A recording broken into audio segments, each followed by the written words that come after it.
Just a quick video for any of you who might be considering the Schuberth C5. I've got a C3pro, and there is absolutely nothing wrong with that helmet. I like it, except for one thing, and that is that it does not vent hot air out very well. It is a great 2 to 3 season helmet. During the winter, there is nothing else I'd want to have on. It keeps your head nice and warm. But during the summer, it doesn't do so well. So I saw some reviews on the C5. They started showing up in the US not too long ago. Most of the reviews that I saw in the beginning were all, in Europe. But you're starting to see more and more pop up here. And when I looked at Revzilla, and I saw some reviews on the C5, and mind you, it hasn't been on there that long.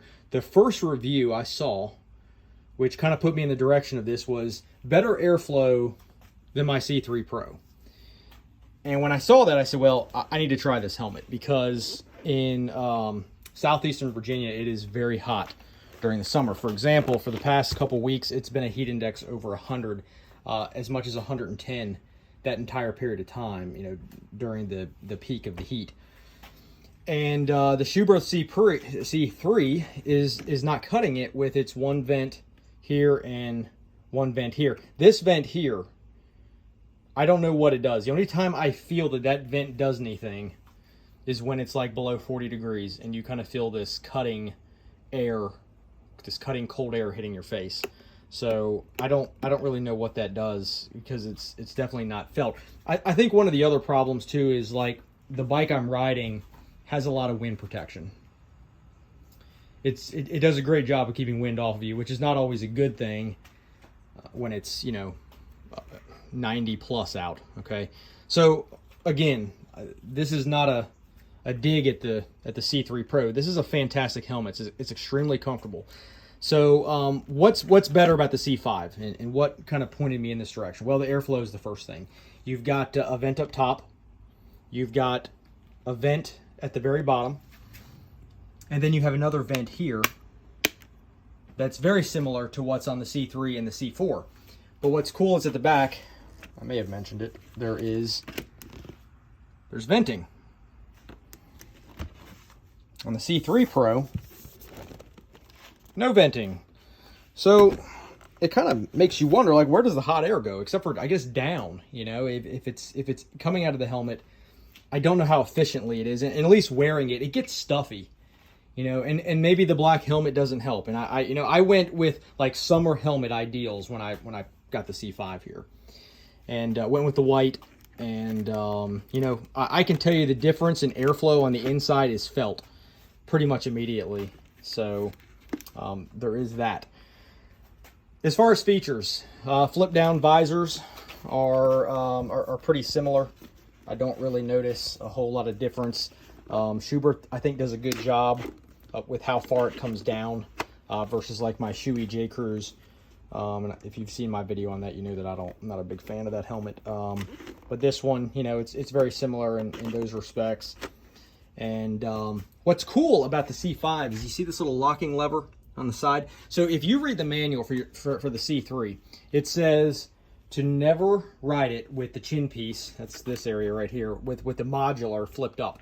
Because their concern is that you're going to hit a bump going down the road, and this is going to come here and block your vision. Now, for some people, and knowing that riding experience and ability varies greatly in the world of motorcycles, I think if that happened, I would just pop it back up. It wouldn't be a big deal. But that, for some people, if that happened, I guess it could cause a crash.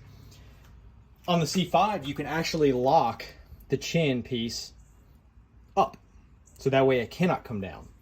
Okay, and therefore, in the manual, it says with it locked, you can ride with it up. You would just need to unlock it before you put it back down. Now, I have found that both of these require a bit of force to get it to come down. It's not like this wants to fall down. I find it kind of gets to the high point here, and it's pretty steady. You have to, with some intention, pull this down to pop it out of its raised position there. So yeah, cool feature. The first thing I noticed too, along with the airflow, and you might, hopefully you can kind of see it here, the field of vision on the C5 is considerably better. You're not as enclosed feeling. You have kind of a more panoramic view than you do with the C3. You know, how much more, I don't know, but it is noticeable. So there is that as well. But beyond that, they're great helmets. They both have the micrometric for the chin, and I'm in love with that. That is just so nice compared to the old D-ring. And it's got kind of a cloth flap here that velcros together first, and that's the same on the C3pro as well. The fit to me is exactly the same. According to Schuberth, the C5 is lighter by about half of a pound. Whether I can really feel that or not, I can't say that I can, but either way, that is the advertised stat. When you look here, as far as how it locks, the C3 kind of comes down and then captures these studs. One thing I always find with the C3 is when you pull it down, you kind of have to pull it down and then give it like you'll hear one side click, and then you got to give it another pull, and then you'll hear the other side click. With the C5, I don't find that to be the same. When I put it down, it like has very kind of a positive locking sound, and it is locked in. Because if you do not lock these both in, you can actually pull up and you'll feel one side of the helmet, whatever one didn't capture or hasn't gone all the way over. You know, it's not locked in, and you can actually pull it up, and that's kind of your cue to pull it down a little harder. But you know, that's not really a complaint. It's just, you know, it might just be the nature of the design there. So. Right here, you've got your unlock for the chin piece. They're very similar. This one might be a little bit bigger.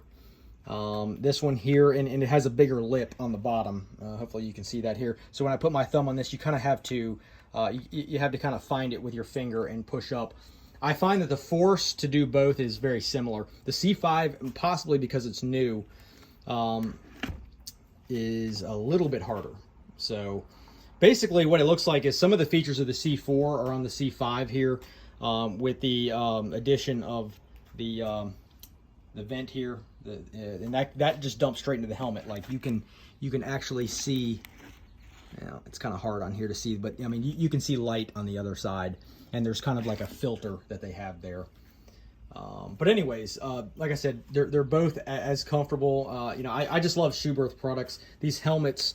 The fit and finish of them is fantastic. The comfort is great. It's hard for me to be able to tell you that, you know, if you don't own a Schuberth, that it's going to be comfortable, because like our head shapes just vary so much that it's just impossible to say. I can tell you, for me, intermediate oval, I find this to be very comfortable. However, my Schuey J Cruise was also an intermediate oval and was extremely painful on my temples. So, you know, if you've got a C3, then I would say the C5 is going to be very similar. The other thing I noticed is the C5 seems to come further down, at least on my neck, almost like the helmet is a little bit deeper. So there was that too that I noticed right off the bat. They both come with the Pinlock 120 inserts. Yeah, and those are very nice, especially in the cooler weather. They really fight that fog off nicely. I'm kind of spoiled with them now. I don't know that I could ride without one. But yeah, I'm really enjoying the helmet so far. I can definitely feel a difference in the ventilation. But here's the reality. No matter how good your helmet is in terms of ventilation, if your motorcycle is blocking all of the wind, then your helmet is only going to ventilate. But so if it doesn't have air flowing over it and through it, then, you know, even without a helmet, you might run into the same problem, okay? So there's got to be some airflow. But I will tell you that the C5 it's felt, it's obvious that it is flowing air out of it better than the C3. So I don't know what the C5 will be like in cold weather once you close all the vents. In fact, I mean, if it really does keep the air out in the cold, then you know, maybe the C3 Pro is obsolete for me. But right now, you know, I'm enjoying, you know, having both of them, and I'm gonna have my cold weather helmet and my my hot weather helmet here, and kind of see how it goes. But anyways, the C5 Pro, I do like it. I haven't really found any negatives, and I'm thinking here, and I'm trying to be critical. That way, if there's something I didn't like, I could pass it along. But right now, you know, I like the C3 Pro, and you know, I would say that the C5 has dethroned at least in my opinion, the C3 Pro from being one of the best helmets that at least I have used. But and I would say this is going to be my favorite right now. So anyways, look, if you've got any questions, don't hesitate to put them in the comments. But these things are on the market now. I think Revzilla had them for $750. But I'm not telling you what to do. And also, you need to check the laws in the state that you live. But there are European companies that will sell these helmets with an ECE 22.06 rating. And my channel is not a convince you channel, but I like ECE ratings better than DOT. The more research you do, and the reason I'm telling you this is that you can order this from a place like Chrome Burner or some of these other ones, and I have had great experience with Chrome Burner. Whether they're supposed to be selling to the U.S. market or not, they do. In fact, they have a representative that you can actually call for customer support if and when you need it, and they have been great to deal with.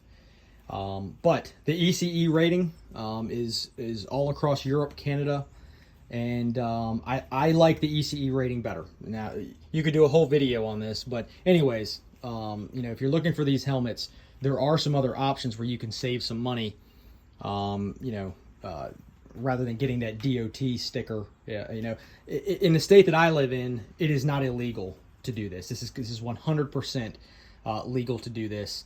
All my state requires is that the helmet meet or exceed the requirements of DOT, and ECE one that can be proven. In fact, there's a local lawyer in Virginia who writes an entire article about this, and it is his opinion as well that the ECE rating exceeds DOT. It exceeds Snell.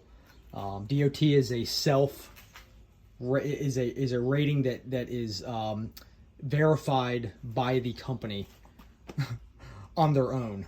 Okay, they can essentially self-certify, whereas ECE ratings cannot do that. So anyways, if you want to look elsewhere, I've had good experience with Chrome Burner. I've bought a ton of helmets from them, and you don't just save like $50. You save hundreds of dollars, and then if you spend over 300 and something, you get shipping for free, and they probably ship it to me faster from Norway or Denmark, wherever they're located. But if these helmets are good enough, by European standards, they're good enough for me.